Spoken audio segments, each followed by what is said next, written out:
अध्याय 3 में भगवान कृष्ण अर्जुन को समझाते हैं कि केवल ज्ञान ही काफी नहीं है, कर्म भी उतना ही महत्वपूर्ण है। यहाँ कर्म योग का सिद्धांत बताया गया है, जिसमें हमें अपने धर्म के अनुसार कार्य करना चाहिए, लेकिन फल की चिंता छोड़कर। अर्जुन पूछते हैं, हे कृष्ण, अगर ज्ञान कर्म से श्रेष्ठ है तो आप मुझे युद्ध के लिए क्यों प्रेरित कर रहे हैं? कृष्ण का उत्तर, नियतम कुरु कर्म त्वम कर्म ज्यायो ह्यकर्मणः। अर्थ, अपना निर्धारित कर्म करो, कर्म न करने से कर्म करना श्रेष्ठ है। भगवान कहते हैं कि कर्म छोड़ना असंभव है, क्योंकि प्रकृति हमें कर्म करने के लिए बाध्य करती है। लेकिन अगर हम कर्म को ईश्वर को समर्पित कर दे तो वही कर्म हमें बंधन से मुक्त कर देता है।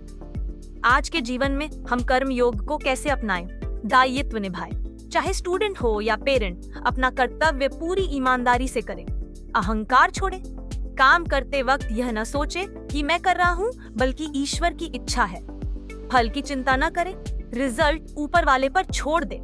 एक किसान था जो हमेशा मेहनत करता था, लेकिन फसल ऊपर वाले पर छोड़ देता था।